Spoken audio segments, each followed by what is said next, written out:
आज की इस कहानी में हमें एआई टेक्नोलॉजी के एक खतरनाक पहलू को दिखाया गया है। एआई एक ऐसी टेक्नोलॉजी है जिसे हमारा आने वाला कल माना जा रहा है।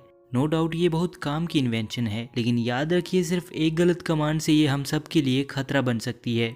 कहानी की स्टार्टिंग में हमें एक शानदार कार का ऐड दिखाया जाता है जिसमें उस कार के सारी फीचर्स बताए जा रहे थे, जैसे कि ये car safest car in the world का अवार्ड जीत चुकी थी। इसे तोड़ना और इसकी चोरी कर पाना तो लगभग नामुमकिन था। ये कार बुलेट प्रूफ होने के साथ साथ एक्सट्रीम लेवल का ऑफ रोड फीचर भी प्रोवाइड करती है।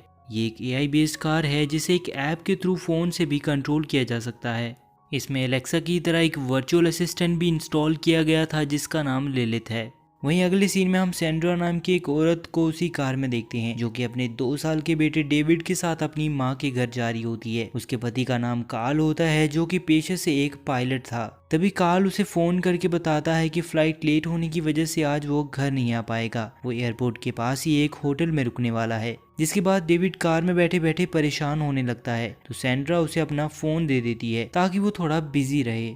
थोड़ी देर बाद वो एक गैस स्टेशन पर रुकती है और वॉशरूम में जाकर डेविड का डायपर चेंज करती है। तभी सैंड्रा वहाँ 3 लड़कियों को नोटिस करती है जो कि आपस में ही बातें करते हुए हंस रही होती हैं। जिसके बाद वो वहीं पास ही की एक दुकान में कुछ खाने पीने का सामान लेती है और पेमेंट करते हुए वो नोटिस करती है कि एक आदमी बाहर से उसकी कार के अंदर झांक रहा होता है। वो अपना फोन निकालती है और एक ऐप की हेल्प से कार को लॉक कर देती है। थोड़े टाइम के बाद उसे रियलाइज होता है कि डेविड उसके साथ नहीं था, तो वो उसे आसपास ढूंढने लगती है। वो पूरी दुकान छान मारती है लेकिन डेविड उसे कहीं नहीं मिलता। सैंड्रा जैसे ही बाहर आती है तो डेविड उसे उन्हीं लड़कियों के साथ खेलते हुए दिखता है जो पहले उसे बाथरूम में दिखी थी। डेविड को सही सलामत देखकर सैंड्रा को थोड़ा रिलीफ मिलता है, जिसके बाद वो डेविड को लेकर आगे की ओर निकल पड़ती है। रास्ता काफी लंबा था और वो ड्राइव करते करते बोर भी हो रही थी, इसलिए वो अपनी बचपन की दोस्त जैसा को कॉल करती है। जैसा उसे बताती है कि वो अपने दोस्तों के साथ कुछ दिनों के लिए बाहर घूमने गई हुई है। लेकिन तभी पीछे से सैंड्रा को कार्ल की आवाज सुनाई देती है,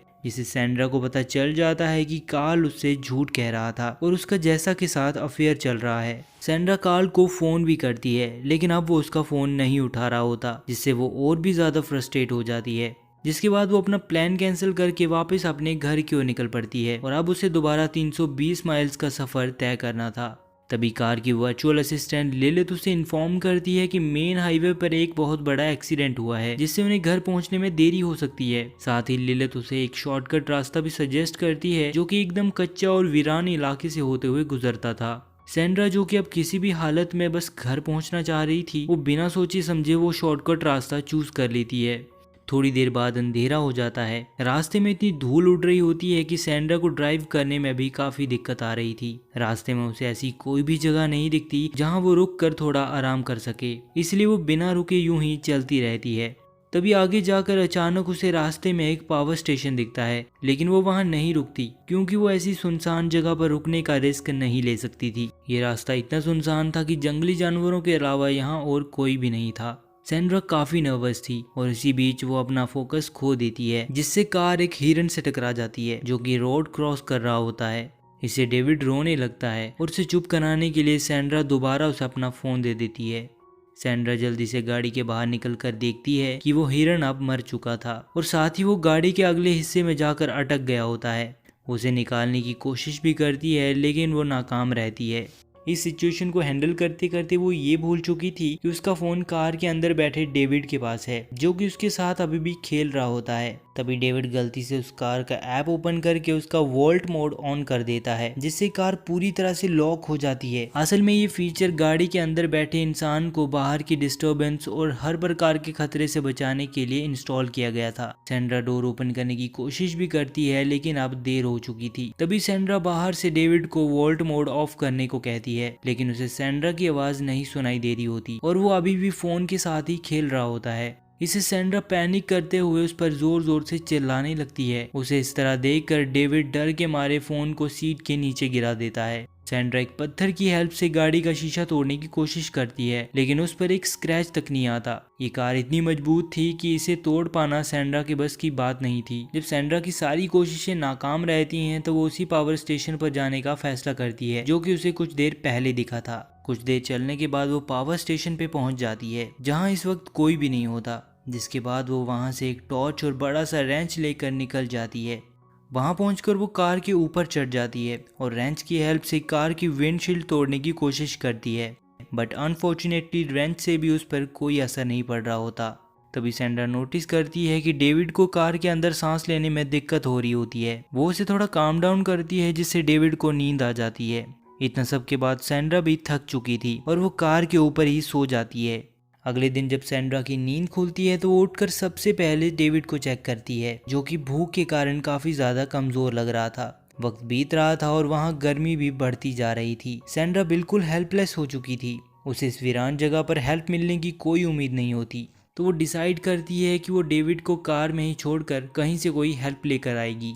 काफ़ी देर तक पैदल चलने के बाद फॉर्चुनेटली वो एक नदी के पास पहुंचकर पानी पीती है, जिसके बाद वो अपना आगे का सफ़र जारी रखती है। और काफ़ी देर चलने के बाद उसे एक बंद पड़े एयरपोर्ट पर एक ख़राब प्लेन खड़ा दिखता है। वहीं दूसरी ओर धूप की वजह से कार के अंदर का टेम्परेचर बढ़ने लगता है, जिससे कार का इमरजेंसी कूलिंग सिस्टम अपने आप ही ऑन हो जाता है। उसके बाद सैंड्रा को हम प्लेन के अंदर देखते हैं, जहां उसे थोड़ी शराब मिलती है। शराब पीने के बाद वो वहां पड़े टायर्स में आग लगा देती है ताकि उसका धुआं देखकर कोई उसकी हेल्प करने के लिए आए। इसके बाद वो एक गैलन उठाकर वहां से निकल पड़ती है, जिसमें वो नदी से पानी भर के वापस डेविड के पास जाने लगती है। धीरे धीरे वो कार के पास पहुंचकर देखती है कि डेविड की स्किन रेड होती जा रही थी। वो उसे आवाज भी लगाती है, लेकिन डेविड रिस्पॉन्ड नहीं करता। कार के अंदर का टेम्परेचर इतना ज़्यादा हो चुका था कि कूलिंग सिस्टम भी काम नहीं आ पा रहा था। ये देखकर वो जल्दी से कार के ऊपर चढ़ के उस पर सारा पानी गिरा देती है ताकि टेम्परेचर थोड़ा कम हो सके, लेकिन इससे भी कोई ज़्यादा फर्क नहीं पड़ता। ये सब के बाद उसे इस बात का डर लग रहा था कि डेविड को कहीं कुछ हो ना जाए, इसलिए वो दोबारा रेंच उठाकर कार का शीशा तोड़ने की कोशिश करती है, लेकिन इससे कुछ भी नहीं हो रहा था। तभी सैंड्रा को याद आता है कि अगर कोई इमरजेंसी क्रिएट की जाए तो कार के डोर्स अपने आप ही खुल जाएंगे। जिसके बाद वो कुछ लकड़ियां इकट्ठा करके गाड़ी के पास धुआं पैदा करती है। इससे दरवाजा तो नहीं खुलता, उल्टा धुएं की वजह से कूलिंग सिस्टम भी बंद हो जाता है ताकि धुआं कार के अंदर ना आ सके। सैंड्रा थकान के मारे वहीं पर बेहोश हो जाती है। तभी उसे एक सपना आता है कि 1 साल के बाद वो कार्ल के साथ उसी जगह पर वापस आती है और कार्ल को ही डेविड की मौत का जिम्मेदार ठहरा रही होती है। थोड़ी देर के बाद सैंड्रा होश में आती है और वहाँ एक वाइल्ड डॉग को नोटिस करती है। वो डॉग उस पर अटैक करने के लिए भागता है, तो सैंड्रा बचने के लिए गाड़ी के नीचे छुप जाती है, लेकिन वो सैंड्रा को काट लेता है। तभी सैंड्रा नोटिस करती है कि उस डॉग ने दरअसल उस मरे हुए हिरन के लिए उन पर अटैक किया था। जैसे ही वो डॉग उस कार के नीचे फंसे हुए हिरन को निकालता है तो वो कार धीरे धीरे मूव करने लगती है, क्योंकि उसी हिरन की वजह से वो कार तब से वहाँ पर स्टेबल खड़ी थी। सैंड्रा की लाख कोशिशों के बाद भी वो उसे नहीं रोक पा रही होती, लेकिन तभी अचानक उसके आगे एक छोटा सा पत्थर आ जाता है, जिससे वो कार रुक जाती है। सैंड्रा की नज़र वहीं थोड़ी ही दूर पीछे एक खाई की ओर पड़ती है और उसके दिमाग में एक आइडिया आता है कि अगर वो कार को यहाँ से नीचे गिरने दे तो शायद इस सिचुएशन में कार के डोर्स खुल सकते हैं। ये प्लान हद से ज़्यादा खतरनाक था, लेकिन सैंड्रा के पास दूसरा और कोई ऑप्शन नहीं था। जिसके बाद वो रेंच की हेल्प से पत्थर हटाकर गाड़ी को धक्का देने लगती है।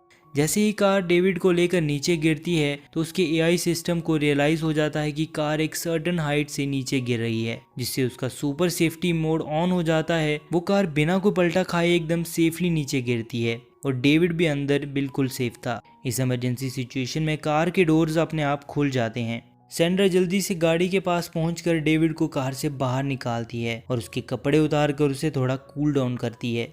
इतने में कार अपने आप ही रीस्टार्ट हो जाती है, जिसके बाद सैंड्रा जल्दी से गाड़ी में बैठकर उसका extreme of road mode on करती है, जिससे कार बड़ी आसानी से खड़ी ढलान भी चढ़ पा रही थी।